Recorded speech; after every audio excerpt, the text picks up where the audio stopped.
ರಾಜ್ಯ ಸರ್ಕಾರಗಳಿಂದ ಮಸೂದೆಗಳನ್ನು ಸ್ವೀಕರಿಸಿದ ರಾಜ್ಯಪಾಲರು 1 ತಿಂಗಳೊಳಗೆ ಮತ್ತು ರಾಷ್ಟ್ರಪತಿಗಳು 3 ತಿಂಗಳೊಳಗೆ ಅವುಗಳನ್ನು ವಿಲೇವಾರಿ ಮಾಡಬೇಕು ಅಂತ ಸುಪ್ರೀಂ ಕೋರ್ಟ್ ವಿಧಿಸಿರೋ ಕಾಲಮಿತಿ ಗಡುವನ್ನು ರಾಷ್ಟ್ರಪತಿ ದ್ರೌಪದಿ ಮುರ್ಮು ಅವರು ಪ್ರಶ್ನೆ ಮಾಡಿದ್ದಾರೆ.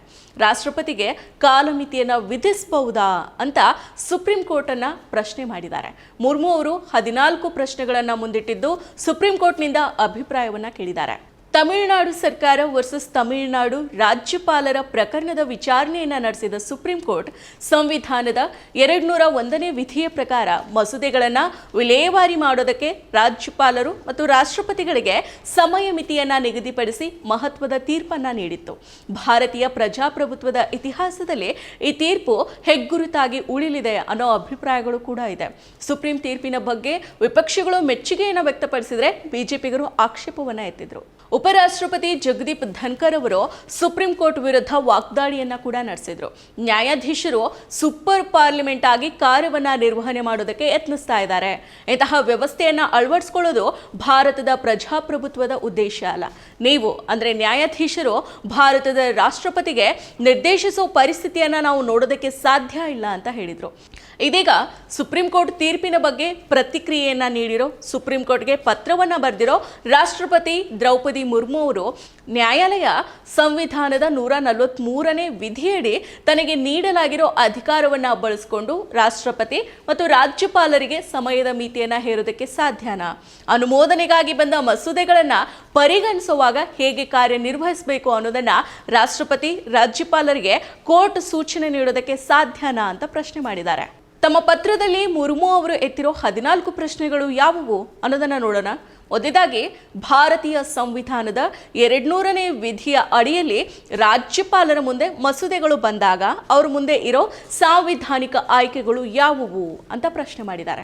ಇನ್ನು ಎರಡನೇ ಪ್ರಶ್ನೆ ಏನಂದ್ರೆ, ಭಾರತೀಯ ಸಂವಿಧಾನದ 200ನೇ ವಿಧಿಯ ಅಡಿಯಲ್ಲಿ ತಮ್ಮ ಮುಂದೆ ಬಂದ ಮಸೂದೆಯ ವಿಲೇವಾರಿ ಮಾಡುವಾಗ ರಾಜ್ಯಪಾಲರು ತಮ್ಮ ಸಾಂವಿಧಾನಿಕ ಆಯ್ಕೆಯನ್ನ ಚಲಾಯಿಸುವಾಗ ನೀಡೋ ಸಹಾಯ ಮತ್ತು ಸಲಹೆಗೆ ಸಂಪುಟ ಬದ್ಧ ಆಗಿದೆಯಾ? ಇನ್ನು ಮೂರನೇದಾಗಿ, ಭಾರತೀಯ ಸಂವಿಧಾನದ 200ನೇ ವಿಧಿಯ ಅಡಿಯಲ್ಲಿ ರಾಜ್ಯಪಾಲರು ಸಾಂವಿಧಾನಿಕ ವಿವೇಚನೆಯನ್ನ ಚಲಾಯಿಸೋದು ನ್ಯಾಯಸಮ್ಮತ ಅಲ್ವಾ?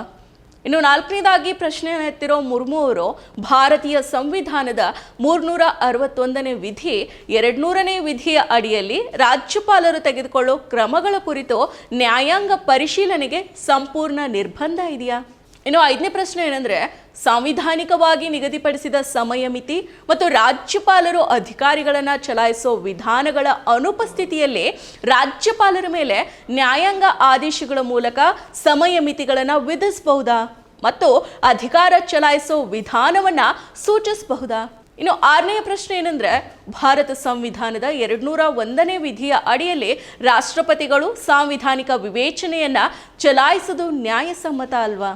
ಇನ್ನು ಏಳನೇ ಪ್ರಶ್ನೆ ಏನಂದ್ರೆ, ಸಾಂವಿಧಾನಿಕವಾಗಿ ನಿಗದಿಪಡಿಸಿದ ಸಮಯ ಮಿತಿ ಮತ್ತು ರಾಷ್ಟ್ರಪತಿಗಳು ಅಧಿಕಾರಗಳನ್ನು ಚಲಾಯಿಸೋ ವಿಧಾನದ ಅನುಪಸ್ಥಿತಿಯಲ್ಲಿ ಭಾರತ ಸಂವಿಧಾನದ 201ನೇ ವಿಧಿಯ ಅಡಿಯಲ್ಲಿ ರಾಷ್ಟ್ರಪತಿಗಳು ತಮ್ಮ ವಿವೇಚನೆಯನ್ನ ಚಲಾಯಿಸೋ ಬಗ್ಗೆ ನ್ಯಾಯಾಂಗ ಸಮಯ ಮಿತಿಗಳನ್ನು ವಿಧಿಸಬಹುದಾ? ಅಧಿಕಾರ ಚಲಾಯಿಸೋ ವಿಧಾನವನ್ನ ಸೂಚಿಸಬಹುದಾ?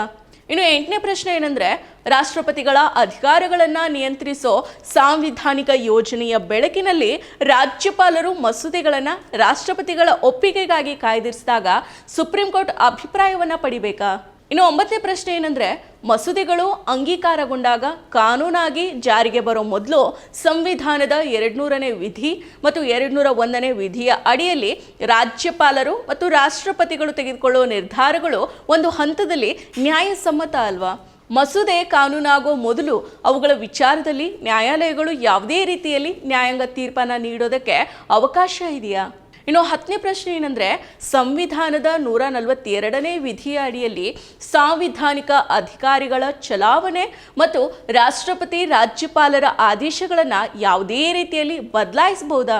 ರಾಜ್ಯ ಶಾಸಕಾಂಗ ರೂಪಿಸಿದ ಮಸೂದೆಗಳು ಸಂವಿಧಾನದ 200ನೇ ವಿಧಿಯ ಅಡಿಯಲ್ಲಿ ರಾಜ್ಯಪಾಲರ ಒಪ್ಪಿಗೆ ಪಡೆಯದೆ ಕಾನೂನಾಗಿ ಜಾರಿಗೆ ಬರಬಹುದಾ? ಹಾಗೆಯೇ 12ನೇ ಪ್ರಶ್ನೆಯನ್ನು ಎತ್ತಿರೋ ಮುರ್ಮು ಅವರು ಸಂವಿಧಾನದ 145 ಮೂರನೇ ವಿಧಿಯ ನಿಬಂಧನೆಯನ್ನ ಗಮನದಲ್ಲಿಟ್ಕೊಂಡು ಗೌರವಾನ್ವಿತ ನ್ಯಾಯಾಲಯ ತನ್ನ ಮುಂದೆ ಇರೋ ಸಂವಿಧಾನದ ವ್ಯಾಖ್ಯಾನಕ್ಕೆ ಸಂಬಂಧಿಸಿದಂತೆ ಪ್ರಕರಣ ಕಾನೂನಿನ ಗಣನೀಯ ಪ್ರಶ್ನೆಗಳನ್ನ ಒಳಗೊಂಡಿರೋ ಸ್ವರೂಪದಾಗಿದೆಯೇ ಅಂತ ಪರಿಶೀಲಿಸೋದು, ಅದನ್ನ ಕನಿಷ್ಠ 5 ನ್ಯಾಯಾಧೀಶರ ಪೀಠಕ್ಕೆ ಉಲ್ಲೇಖಿಸೋದು ಕಡ್ಡಾಯ ಅಲ್ವಾ?